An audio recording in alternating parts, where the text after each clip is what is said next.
Hi guys, how are you? Okay, so I have a bunch of cool stuff to talk about today, all around foods, my favorite thing to talk about, what to eat, what not to eat, and fertility specifically. Even though when I say fertility specifically, it can mean a lot of different things depending on you and depending on where you're at, right? Just like anything, just like any body, any person who wants to create or change anything in their health. It's very unique to you on all different levels. But I'm gonna give you some kind of like core components to what everybody needs to know about fertility, what everybody needs to know about the like foundations of changing your body so that you can correct imbalances, so that you can come back to the position where you are healthy enough to have a baby with ease and you get everything kind of like set up straight and in order. Okay, so, oh shoot, hold on. I need to start my recording. Okay, there we go. All right, now we've got it recorded.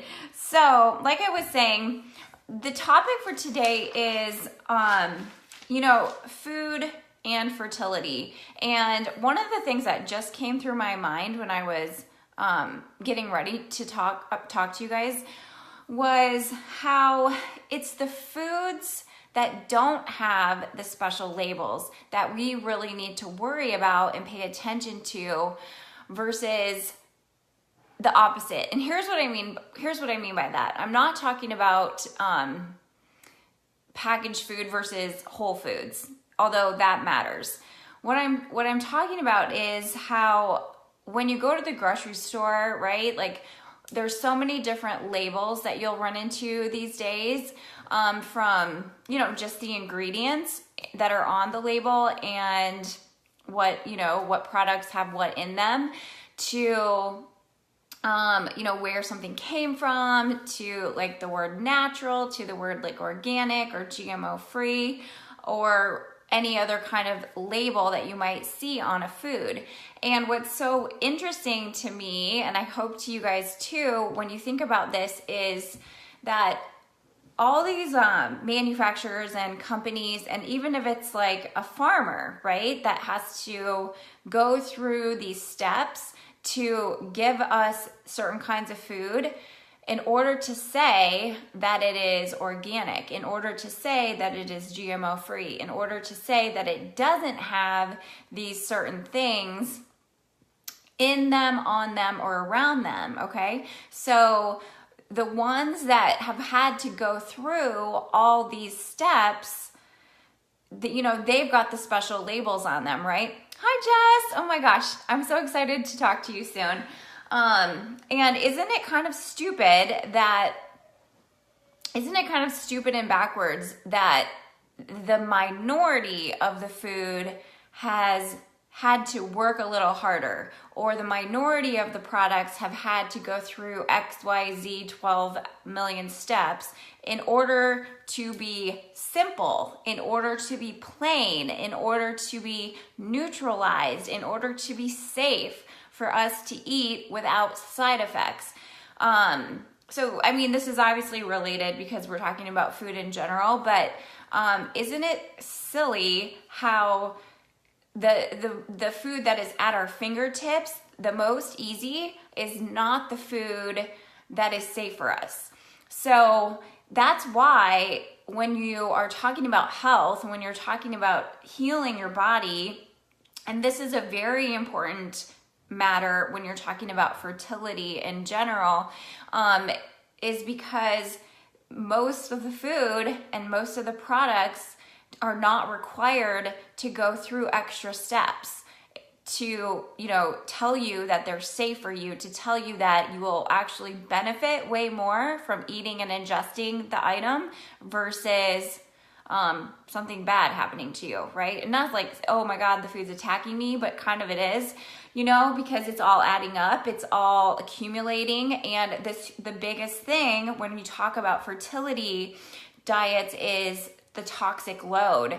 And So of course we're going to get into more of what like different organs and systems and what foods do what, but overall, the very, very, very most important element for women that are having trouble with fertility is reducing the chemical load and reducing the toxic exposure levels, because that's influencing everyone with fertility issues, whether you have been told that or not, whether you realize that or not, or whether you've heard that it's a good idea to like, you know, get chemical free makeup or not, but it is. So it comes back to what the body will allow and what the body will do when it knows it's safe to do, right? And so one of the things that it's always doing is keeping you safe, and it definitely doesn't want to have another human inside of you if you aren't even safe at the level of chemicals that is currently happening, okay?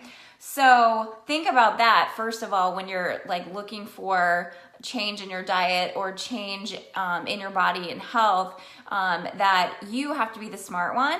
You have to be the one that knows things. You have to be the one that is smarter than the labels and understands, you know, how to find the foods wherever you live, because you can. You have to be the one that is going to seek them out, search them out, and then take those extra steps to get them in your body, and then use them in a way that will transform you, because it will. Okay. So let's start with, okay, so I have this kind of funny example. I think it's funny. Because I was thinking back to you guys. Okay, you have to remember how old I am. Okay, so when I was going through fertility treatments, like this was a little ways ago, and this is very fresh on my mind because I had to get out my binder. Like you do not want one of these binders, but it was like a binder of all the stuff that they gave us from all the clinics when we were going through IVF, and it's like all this paperwork and all these like specific instructions and orders and warnings, right? You know, because I was on a lot of medicine, and like it was all very, very technical, and it's like so laughable to me now, because now I'm like, the method is like in your kitchen, it's your life. It's not like, it doesn't need to be so hard.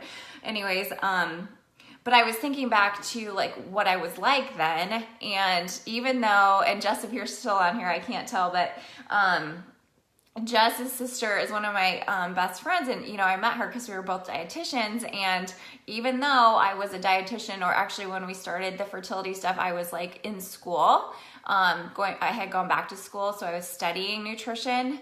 However that worked out, I mean, I studied it. It was a little different than I study it now. But I was like thinking back to like this person that I was and the way that I ate, and how, you know, I didn't think there was anything wrong with the way that I ate, and there was. And that's part of it was, you know, at that time, everyone was still like very big into, and I guess this is all relative, right? You know, because it depends on the kind of world you live in, the perspective you have on food, and like what was normal back then. But like as like a kind of general concept, I would say at that time, it was still a lot of like eat low fat, you know, and so a lot of the products were just like lower fat, and that meant more sugar or more fake sugars. And, you know, I was like one of those dietitians that drank Diet Pop, and I was like, it's no big deal, who cares? And I mean, now I'm like repulsed by myself, and I'm still apologizing to my body for Splenda, you know? And so I was thinking back to like all these things that were just like, yeah, here, like these are things that I would buy, these are things that I would drink or eat. So I'm gonna go through some things now that are normal, okay, like super normal, and explain to you how they actually are part of anti-fertility foods, and see if you can like guess. It's not hard. Okay, hey Ashley, see if you can like guess any of the reasons that these foods might be anti-fertility and keeping your body in a kind of hard spot, okay? So the first one is, and it may be this brand or not, Starbucks vanilla latte, okay? So, right, Starbucks is everywhere, coffee shops are everywhere. There's actually 2 or possibly 3 reasons that that single menu item could be keeping you from getting pregnant. Does anyone know? Tell me if you have ideas. A vanilla latte. Okay. The next one, and I'll come back and we'll go through them, okay? The next one is avocado toast. Right? Hey, Beth. So avocado toast could be keeping you infertile.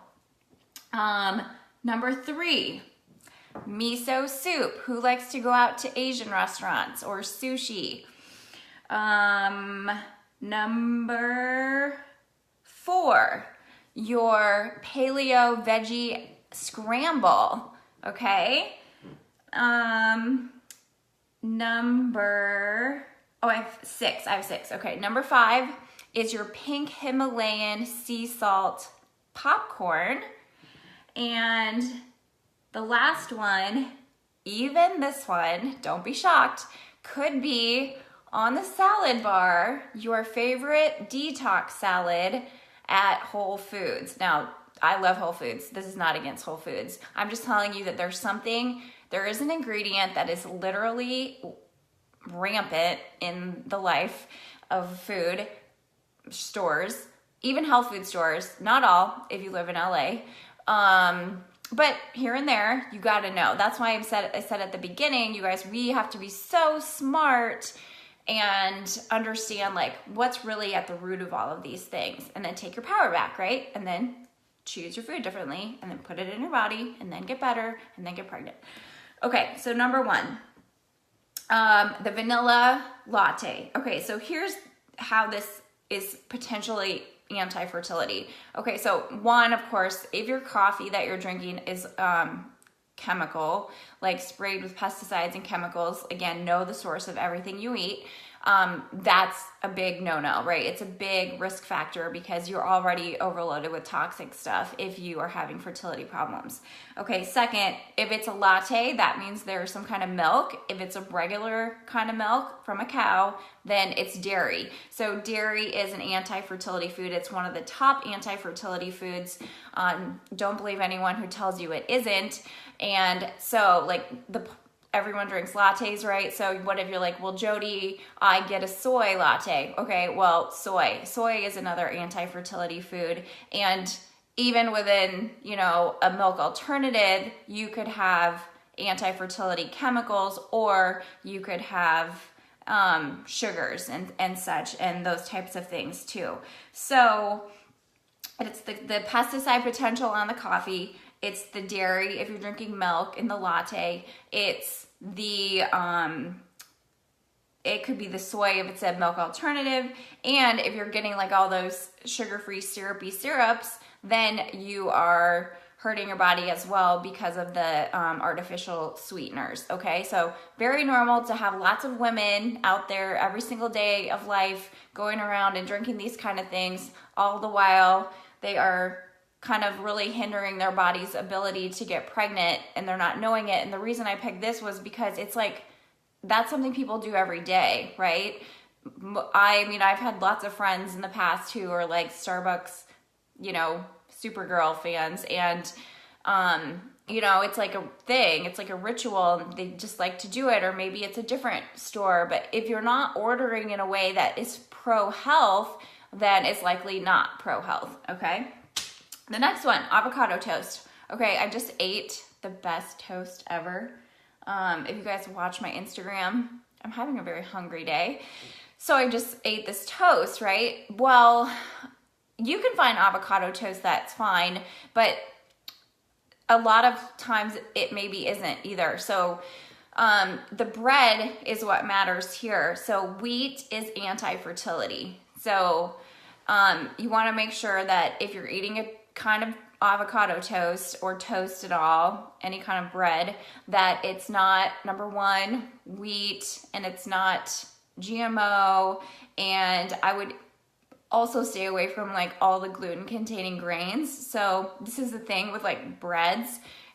There's such a variety in them. In fact, I'm going to do, I think, like a topic of video, live stream, or podcast just on like bread and how to read bread labels maybe. But you want to make sure that you're keeping all of the wheat out of your diet as like a minimum, but gluten out of your diet, you know, would be even better.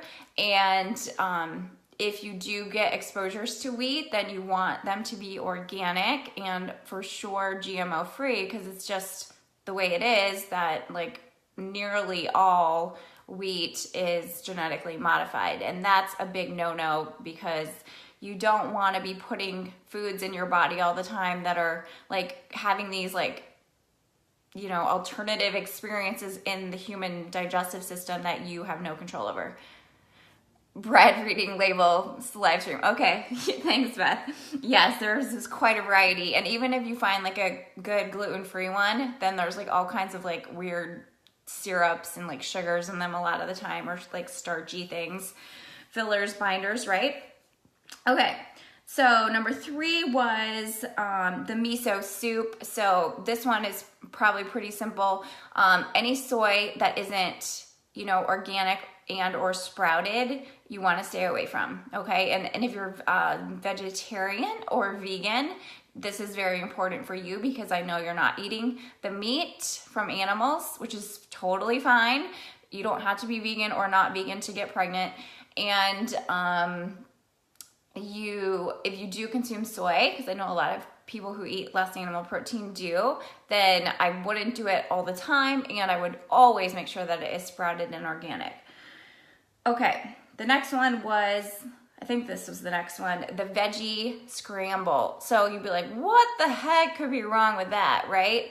Well, it's the eggs. So what a lot of people don't know about is that eggs are like a huge anti-fertility food, and they feed they feed the bad bacteria in the body. And so they're actually quite counterindicative or contraindicated, I guess would be the word, for conditions like PCOS or people with issues with cysts and endometriosis and those type of things. But even if you were a girl like I was who didn't have any of those things, or those specific labels around fertility, I do not recommend eggs at all for you, okay? And when you're healing the body, it's gonna slow everything down. So that's the hidden one there. Pink Himalayan sea salt popcorn, it's the corn. And again, go back to, yes, it is GMOs. Yes, it's the pesticides and chemicals, but it is also the corn. The way that it has been messed with.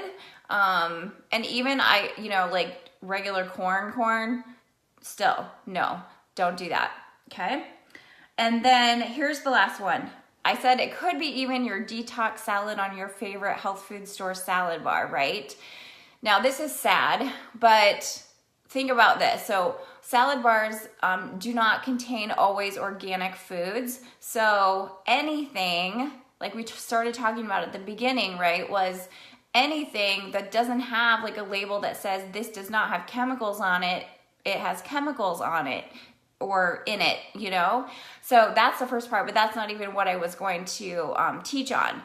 It's the oil. So canola oil is something that you must avoid, and open your eyes to wherever you are, specifically in like pre-made, prepared foods, and packaged foods are huge. So canola oils, even like in the like healthy snack area, you want to look for even like the vegetable type chips. Oftentimes there's canola oil on those. Avoid that. Avoid canola oil. Avoid even like expeller pressed organic canola oil. Like you just don't want that stuff in your body, right? It's like, it's like kind of like trying a little bit harder to not be the bad guy, but it's still not helping, and it's still the bad guy. So that's, something to watch out for sure. And so let me recap those and then I'll tell you one huge one. Okay. So we're still on the anti-fertility.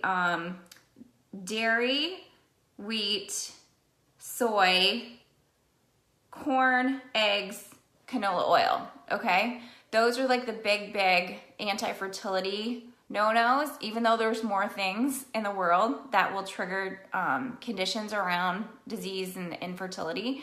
But look for those, you guys. You'll be doing a lot better if you have not been avoiding those, that if you start that right now. Okay, and here's another one. So I talked for a second about if you are eating animal protein or not, right? So what matters about that is that the animals have organs, okay?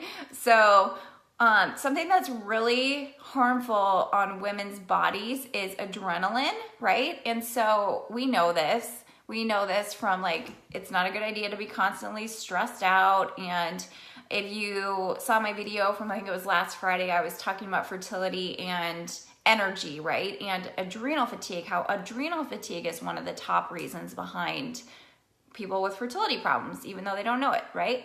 So, when the adrenal glands are doing this thing where they pump out adrenaline, you have to remember that happens in animals too. So if you're consuming an animal, this is the same reason that we look for grass-fed beef and those type of things, right? Because if the animal ate it, then you eat the animal, then you're eating it, right? So if the animal's eating corn and the corn's GMO, and you eat that hamburger, then you're eating the GMOs. You know, it's the food chain. So this happens in another way, more specifically, that's kind of gross to think about, but because animals don't like to die when they're going to be slaughtered. But so what happens is there's like an adrenaline response right before that. And you have to think about what kind of animals have like larger adrenal glands, because then that adrenaline that they had within them is part of what you're eating. I think I'm just becoming a vegan right this second. But anyways, like adrenalized animal products are a big problem is what I'm saying. So reduce, okay? Reduce, and then look for like proteins that have like not those problems, okay? Cool. All right, so enough about the gross factor. Let's move on.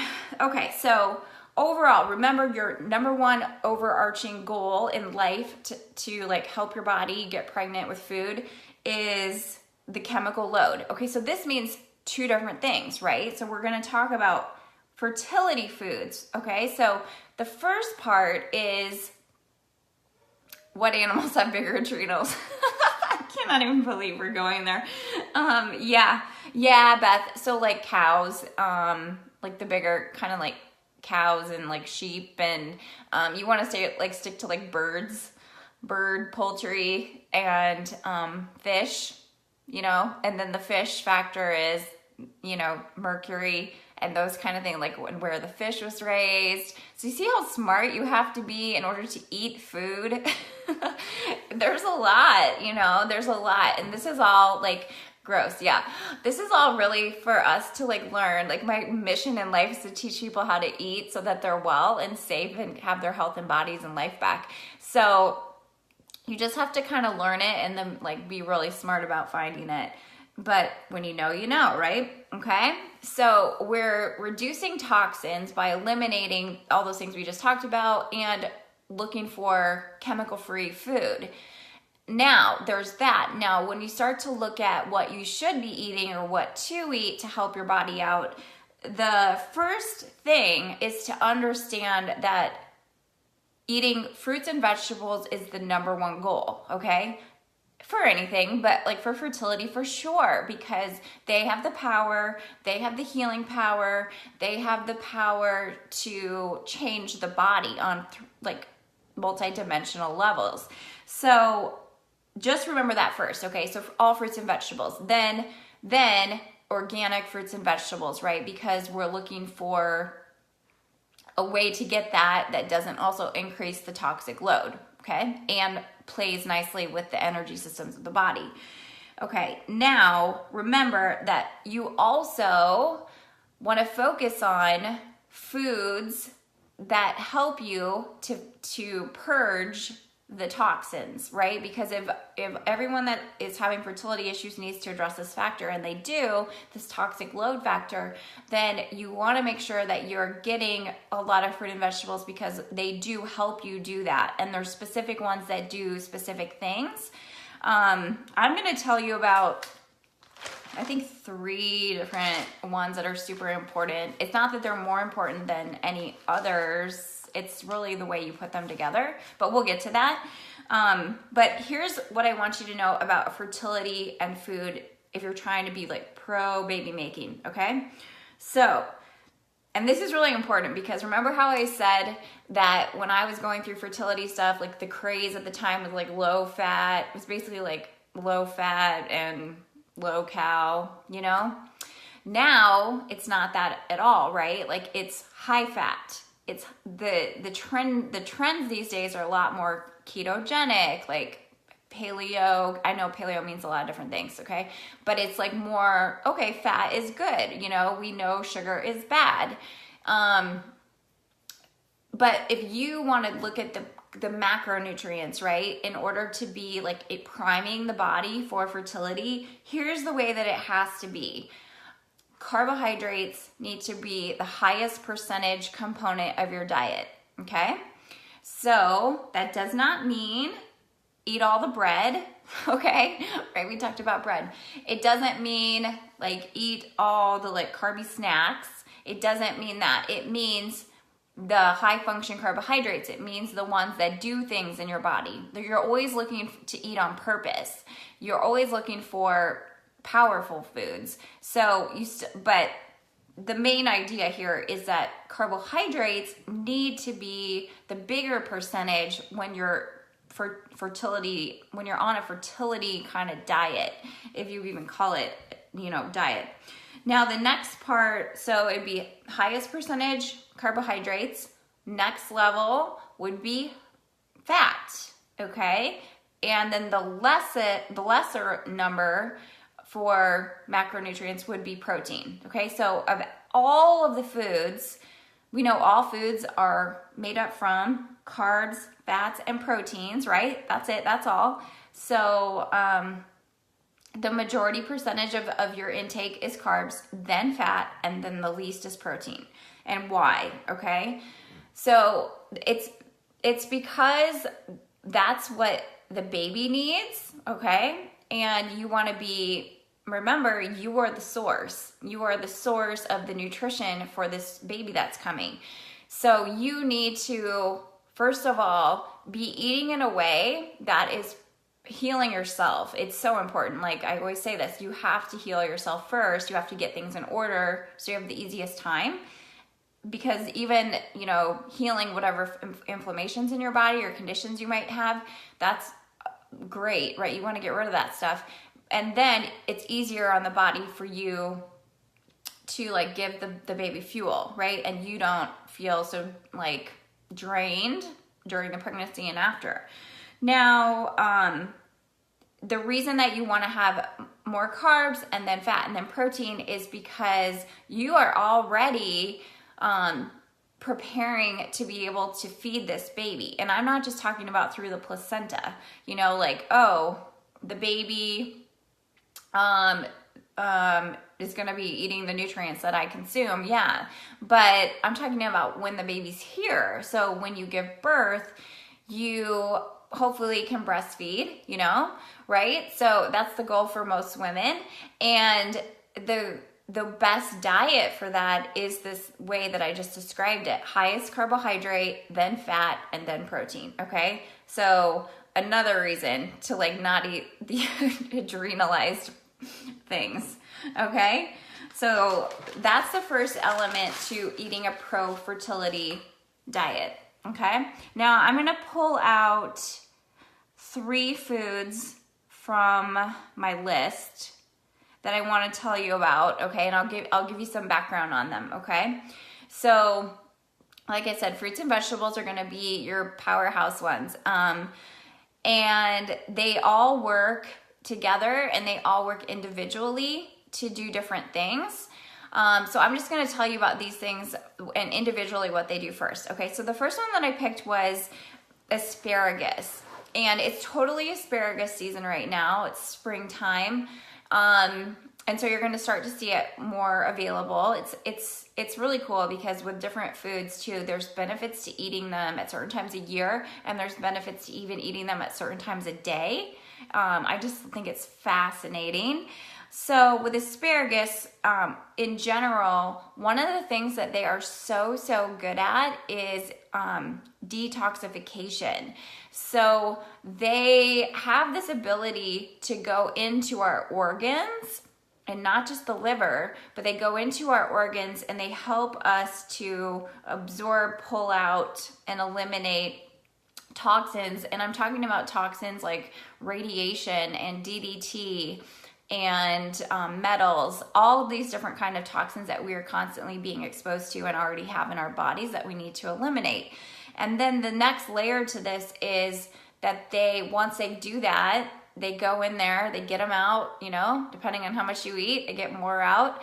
And then they release a compound, a chemical, a good one, that allows your body to know how to repel those chemicals in the future, okay? And this is so important because, one, we just are always exposed, like we talked about, you know, there's more foods with chemicals than without, and it's in the air, the grass. I just went on a walk and I practically couldn't breathe for a mile because there was chemical spray all over the ground. So we want to be able to repel them, and particularly when we're healing a condition where we know we have this big toxic load issue, asparagus is really important. So you can hurt yourself if you ate it every single day, right? So asparagus is a really important one, and it's a very high fertility food. Okay, next we have cherries. I'm obsessed with cherries. I've been buying them in the organic frozen large bags at Costco, and making them into smoothies, and you know, having them thawed out in my fridge for snacks. My baby loves them, by the way. They're super good. So cherries are a specific fertility food as well, and here's why. Okay, so remember how I just said asparagus removes toxins, but it goes all over. It goes into all different organs and tissues, and that's good because we need overall cleansing.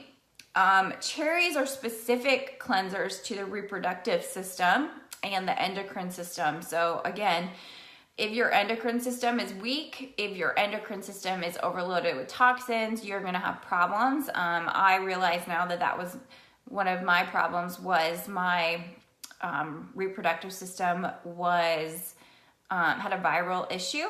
So it's good to know specific foods that will go into specific areas of your body and help you to cleanse them, nourish them, heal them, you know, give them what they need, right?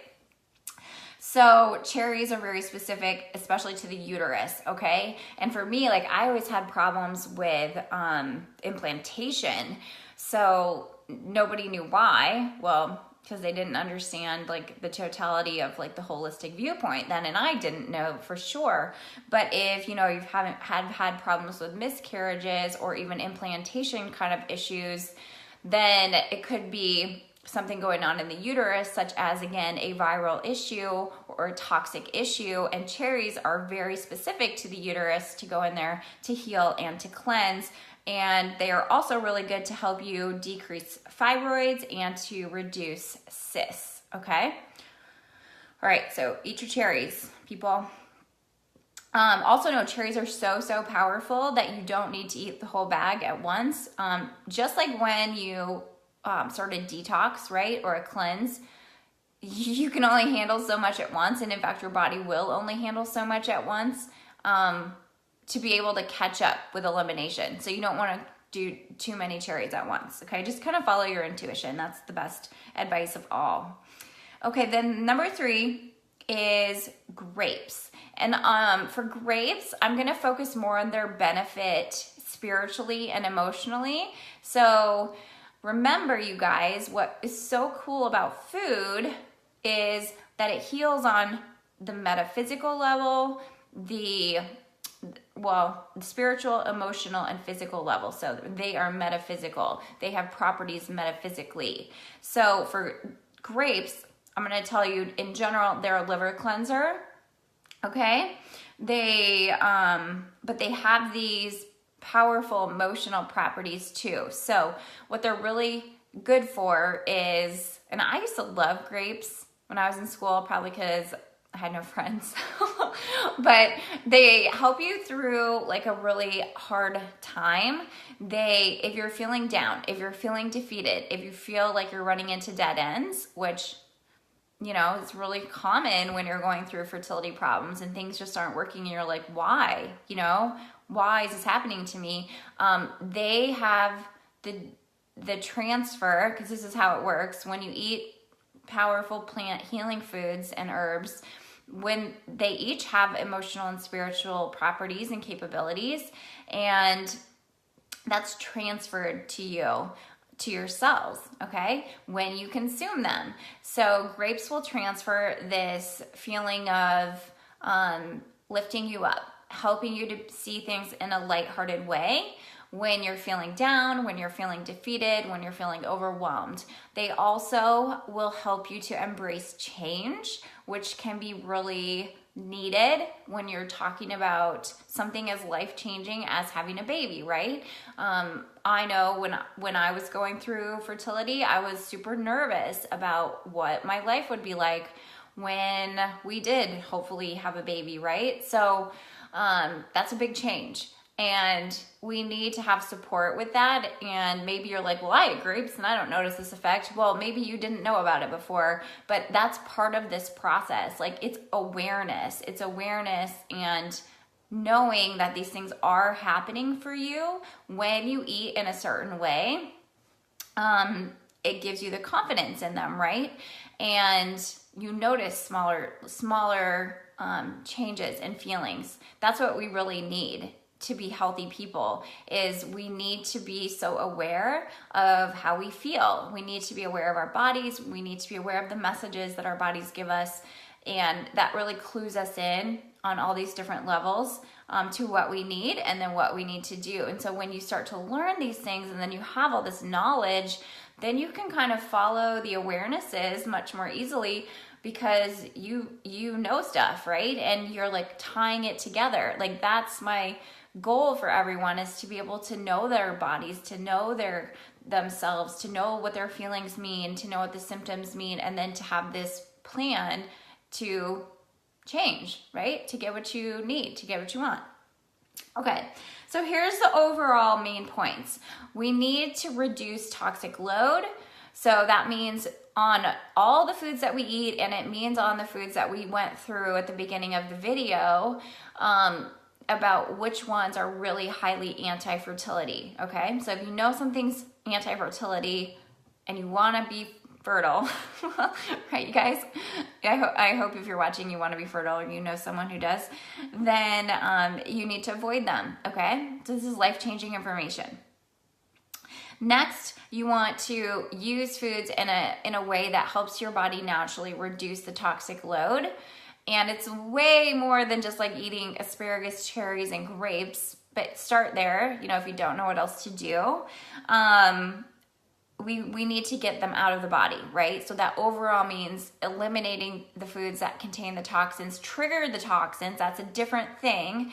There's foods with toxins, and then there's foods that trigger disease. And that's really the power of knowing what's at the core of the symptoms you have and the issues you have, or the diagnosis you have, or the diagnosis you don't have even. And knowing how to shift that using your diet, okay? So you have to know what is happening in order to ultimately, heal everything. So when I created my Baby Body Ready program, this is what I was thinking. What did I need when I was going through this that I didn't know? And obviously this first huge step is, I didn't know why I was having the problems, and now I do. Now I understand it. And so the first step is for you to know why you're having fertility problems, okay? Why your body, it's not you, it's your body, and it's not your fault. It's the things that we unknowingly experience living here on Earth today in a very industrialized area, and lack of education, from all the years that we've grown up doing this thing called eating, and no one's ever taught it to us. So it's not your fault. It's just, what do I have to do? What do I need to know? What's going on and where to start? So that's the very first part. So when I was creating this program, I was thinking about, okay, well, what do these girls need? Well, they need to understand fully what their body is telling them. And so part of the program is, getting everyone lined up with, what does your body need from you right now? What is it telling you? And some of you might know, well, the doctor told me this, or here's what's going on. Like, I just can't get pregnant, or maybe I have irregular cycles, or maybe I don't know if I'm ovulating, or maybe I have a thyroid condition, or maybe I have hormone imbalance, or, PCOS, right? So there's clues from labels, and there's clues from what your body's doing, looks like, feels like, and is telling you. So that's the first part, is like this chapter, this module, this lesson of the program that breaks that stuff down for you, so that you get it, so that so you have clarity, and you have the relief of the clarity, which is like, oh my gosh, why didn't anyone tell me this? Because when you know this, you're going to be like, oh, it's not scary. It's not hard. The other parts of fertility are, you have to embrace it basically on all levels in order to have it the easiest. But the awareness of what the body's doing is probably the simplest part, right? When you work with me. And then this other main part of the program to jumpstart you anyhow, because it's not just food, it's all of fertility, which is your life, your mindset, your beliefs, your relationship, your desires, what you want your family to look like, etc. And being women with businesses, a lot of us, that's it's a big change, right? So we need to think through it all and clear stuff that isn't helping us get there, for sure. So the other main part that I have in the program is a deeper cleanse as far as the food. Well, it's not just food with that either, but as far as the nutritional part, the lifestyle part, it's a cleanse because this is what is consistent across the board, no matter what label you have or what condition you're coming in with. We need to give the body a breath. We need to give it this chance to just relax and to be, and to just have an easier time. And so this is it's a little bit different than some of my other courses where we focus so much on the digestive system. I definitely am coaching on the digestive system in this program too, because of course that matters when you're going to be pregnant and you're going to be passing nutrients to this baby. If you aren't absorbing them right and assimilating them, then everyone's going to be drained, right? Everyone's going to be lacking when they could be benefiting really easily. So there's that, but this there's this overarching element and need for a really deeper, safer, cleansing element to get ready to have a baby, right? I don't know if you know anyone who's I'm going to do a cleanse because I want to get pregnant. Well, there's a reason to do that, and it's more than drink juice for 3 days, right? It's the organs, it's the system, and it's also your mind. So we have to remove all the stuff that keeps us stuck, and we have to remove all the stuff that slows us down, so that then everything else that we do that's pro-fertility and tailored to you based on what you have going on will be so much more efficient and so much quicker to work, okay? So that's what is going to be happening in my Baby Body Ready course, okay? So you guys, it starts in June. It's for a small group of women, and it's set up to go about for it's like a 3-month program. There's like 10 different lessons within it. So I'm running it live, and we'll be doing group calls and, you know, lots of support from one another, along with all the content that you'll get to learn, you know, about fertility and your health and your body and having a baby in the most natural way that is possible for you. So I'll put the link in here. If you guys have questions about that, please reach out to me. You can send me a message or an email.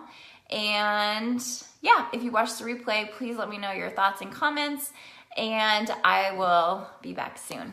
Bye.